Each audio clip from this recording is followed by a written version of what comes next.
Hello Firebirds, welcome to another episode of Farber Focus. I'm Ken. And I'm Marlene. Let's hear from Kamara, who will be giving us our school announcements.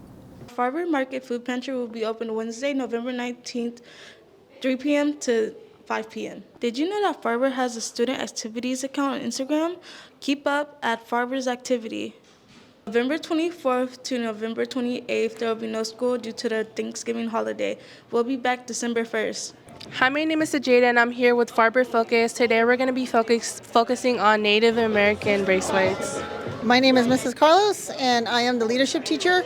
The reason why today is important is we're kicking off Native American Heritage Month, and so we are doing a bracelet pass out just to kind of spread more awareness on Native American culture and to show a little bit more of appreciation towards their heritage. Oxnard Rivas was our Faces of Farber this week. Let's learn more about her story.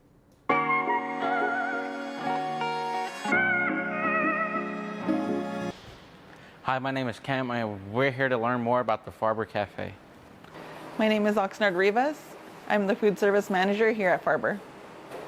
I started out as a food service assistant at Yosemite Middle School, and I moved on to an elementary, and now I'm at a high school. I really enjoy seeing all the students at all age ranges. My favorite part of the job is seeing all the students come in and enjoy the food. I also like to ask to see what food items they liked and what they didn't like so that we could give feedback to our chefs so we could improve the menu. This month, our new food item is carnitas. We have carnitas bowls, carnitas in quesadillas, and next month we will have pozole, chicken pozole. My name's Richard Mason. I used to work at Warner Brothers Studios for a career, and I'm very happy to be here. My whole career was not acting, it was just working and being there. And I was very, I don't want to brag, but I was very knowledgeable about movies, all the studio movies, not just Warner Brothers. It was my hobby. You know, some people, kids were playing baseball and stuff. I was wanting to see a movie. I was taking some very important people around. That was another thing I loved about my job. I got to meet generals and admirals and astronauts. I had worked at Warner Brothers as a kid actor. I'd been there before, but not as a regular employee. And I just applied. Jerry Backrack was the name of the lady who was personnel director. And I just went in, and I remember this much. I remember this fact. She looked at me and she said, "Do you want to be an actor?" And I said, no, I'm not interested in acting. I just want to be there. And I got the job because they were tired of getting young people who wanted to be actors because they weren't dependable to do the job. All they do is want to run around and chase after a director or producer and beg for a job as an actor instead of doing their work. The movie stars are fine. I met them all. I met Clark Gable, I met Marlon Brando and Barbara Streisand and all the rest of it. They all worked at Warner Brothers. I was interested in the directors, the men who made the movies. Yeah, she was the queen of the lakes. Look at me. Is that me? No, that's not me. The advice I would say is, the only thing I could say is, and this is just my own personal feeling about it, and others might not agree with this at all, but you should go in there wanting one job. You don't want to go in there saying, "Oh, I would like to be a photographer, or I like to be a writer, or an actor, or I want to build sets and stuff." That's stupid because they're all different unions. You got to go in with one idea. I want to be a director of photography, period. And you didn't worry about art direction and acting and writing and set construction. You wanted that one area. If I could only use one word, I was thrilled at the opportunity to be at the studio and work with so many great artists and be able to stand around and watch them do their work. Have you ever tried yoga, Marlene? Farber students can join a yoga club, and it meets during lunch on Wednesdays. Here's more information about our yoga club. Hello, Farber Focus. Today I'm Jasmine reporting, and today we're going to be checking out our yoga club. My name is Miss Sweet, and I'm an English teacher here at Farber. I've been teaching yoga for about 25 years. And we wanted to do a club here because we felt like it's a really good way to learn how to relax. And it's a really good way to learn how to manage stress, and there's a lot of benefits to yoga. And so we were thinking, okay, if we had a club, if we had it at lunch, we'll get students to come in. Maybe if they're having a hard day, they can come in and have a place to just kind of relax and regulate their breathing and just have some quiet, like have some calm during the day. Especially if they're having a bad day, this would be a great spot to come in and just start to like change your energy and start to feel calm again. Club is, so I think because it's like a lot of people are not familiar with yoga, or they feel like, oh, I'm really stiff, I don't know what to do, I don't know what the poses are, and I think people feel like, oh, I can't do that, I don't know what that is, or I don't know what a mountain pose is, or I don't know how to do that. And so it's something that's brand new.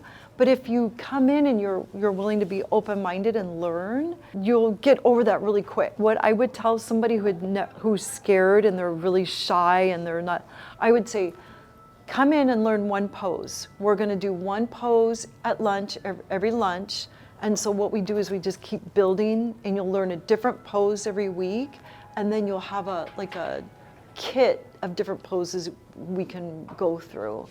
And don't be afraid, because it'll change your life. Knowing how to do CPR can save someone's life. Did you know we have a CTE class that teaches CPR and many more public safety skills? Let's check out Mr. Soft's class and how they did during their CPR simulation. Just so you know, we did CPR training for the students just 2 days ago. So we wanted to have them showcase those things that they just learned while they were fresh in their mind. So we created a little mini mass casualty event that happened here in the warehouse, where people got electrocuted, cardiac arrest, and they had to perform those same things that we just did 2 days ago. CPR is life-changing. It can determine if someone lives or dies. Someone gets CPR early enough, they have a higher chance of living versus someone that doesn't. It's called the slope of death. You want to be able to change that slope of death. Person only has about 4 to 6 minutes of oxygen in their body before it's depleted. The brain doesn't work. There's nothing happening, and the heart has to pump blood to the brain. Teamwork is essential. You never know when the next trained professional is going to arrive, and that could be anywhere from 4 to 6 to 10. Could be 20 minutes.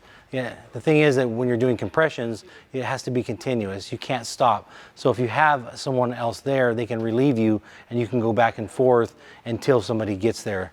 That way, the compressions are being done continuous for the whole time. I feel it's important to know how to administrate CPR, because when you're in a situation where you could save a person's life, you know, it's good to have the right proper instructions on how to do that. I feel I did pretty good. I was able to press down on the chest correctly and properly.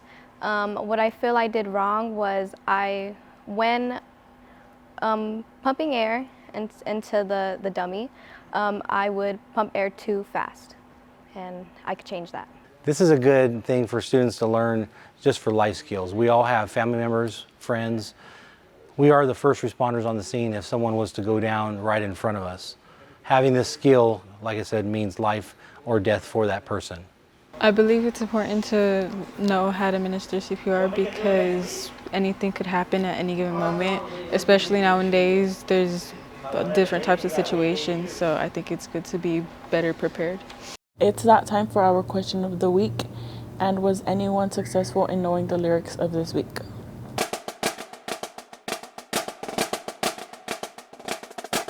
What skills or hobbies you live to learn?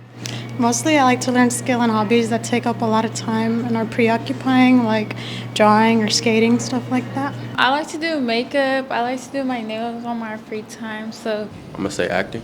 How to cook. I want to learn how to play the accordion. I'm running out of time because I can't see the sun light up the sky, so I hit the road in overdrive, Baby OT. Shit, I don't even know this song. Sorry, I don't know. Dang, I don't even know that one.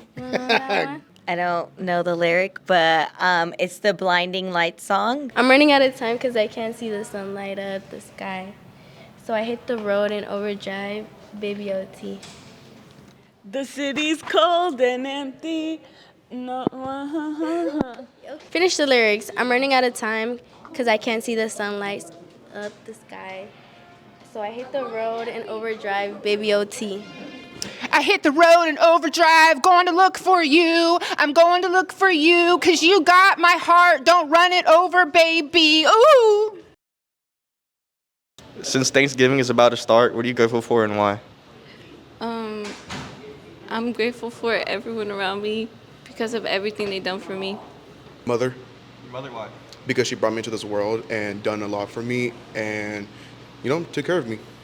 I'm grateful for my mom, my house, and my bed because they all make me feel safe. My family, because that's my support and that's why I do what I do. Well, always grateful for my family because, of course, they help raise me, support me, making sure that I am the person I am today. And I'm also really grateful for the opportunity to work with awesome students because they inspire me to be better. I'm grateful to be here at Farber. It's my first time being a teacher, and I think I got pretty lucky. I ended up at a good place. I'm very grateful for my health and my family, my job, and everything that's going well, all my blessings. I'm grateful for my family, and I'm grateful for my friends, and I'm just grateful for them being there for me when I need them, and I'm there for them when I need them too, I'd say I'm grateful for life, waking up every day. I am grateful for opportunities, opportunities to do what I want to do, hobbies, work, families, friends.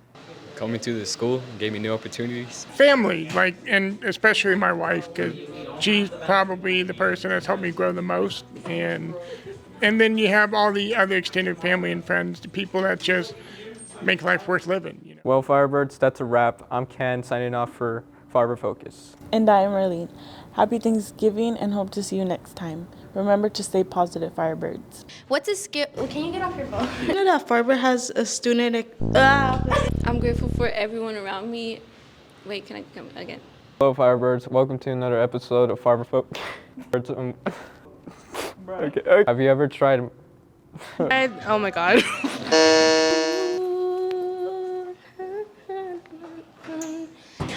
Food pantry. Mess up. Knowing how to do. A few minutes later. And save.